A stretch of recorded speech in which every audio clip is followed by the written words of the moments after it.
જી હાર્દિકભાઈ, ઉમેદવારોને અંડરગ્રાઉન્ડ કરવાની કેમ જરૂર પડી? સ્થાનિક સ્વરાજ નડિયાદ મહાનગરપાલિકાના પ્રશ્નોની વર્ષ 2026ની આ પ્રથમ ચૂંટણીમાં નડિયાદ ભાજપના 30 વર્ષથી જે શાસનમાં નેતાઓ છે તે ગભરાઈ ગયા છે. તેમને એવું ચોક્કસ ખબર છે કે આ વખતે અમારા ઉમેદવારોને મત મળવાના નથી, એટલે તેમણે છેલ્લું શસ્ત્ર ધાક અને ધમકીનું અપનાવી દીધું છે.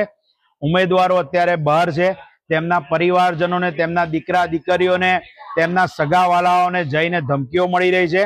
ફોર્મ પાછું ખેંચાવવા માટેની 30 લાખથી 60 લાખ રૂપિયા સુધીની ઓફરો મળી રહી છે અને એ રીતના અત્યારે ચાલી રહ્યું છે. એટલે આ બધા ફોર્મ બિનહરીફ કરાવવાનું કારણ માત્ર ને માત્ર 30 વર્ષનો આ લોકોના શાસનનો ભ્રષ્ટાચાર છે. આ લોકોને પ્રજાનું કામ કરવું નથી. આખા નડિયાદની અંદર એક રોડ સારો બનાવી શક્યા નથી. ચારે બાજુ કચરાના પ્રશ્ન છે. નડિયાદની અંદર રોજગારના ક્ષેત્રે બહુ મોટો પ્રશ્ન છે, આરોગ્યના ક્ષેત્રે પ્રશ્ન છે. એટલે નડિયાદ અત્યારે ચારે બાજુથી અવિકસિત રહ્યું છે. નડિયાદ અને આણંદ મહાનગરપાલિકા જ્યારે જોડે બની આજે આણંદ વિકાસ તરફે વળી રહ્યું છે, જ્યારે નડિયાદ વિનાશ બાજુ વળી રહ્યું છે. પ્રજાને વિનંતી કરું છું, પ્રજાને નમ્ર વિનંતી છે કે આ વખતે આ લોકોને જાકારો આપો. તમે અમારી સામે જુઓ, અમે નડિયાદને બદલાવા આવ્યા છે, કઈ સારું કરવા માટે આવ્યા છે, નડિયાદને પ્રગતિના પંથે લઈ જવા માટે સાથ આપો, સહકાર આપો.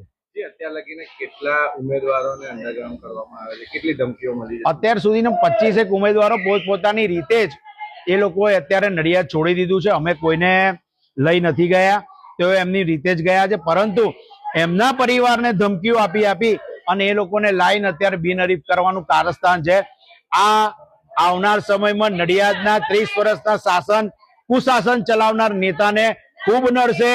સમજો, નડિયાદની સ્થાનિક સ્વરાજની ચૂંટણી થવા દો, લોકોને મતનો અધિકાર આપો અને લોકોને વિનંતી કરું છું કે આ જે રીતના નાગઈ પર ઉતર્યા છે એમને આ વખતે જવાબ આપો. જો આ વખતે નહીં બોલો ને તો આ વખતે આપણા ઘરમાં આ લોકો ઘૂસી જશે. એ રીતની આ લોકો અત્યારે તૈયારી કરી રહ્યા છે.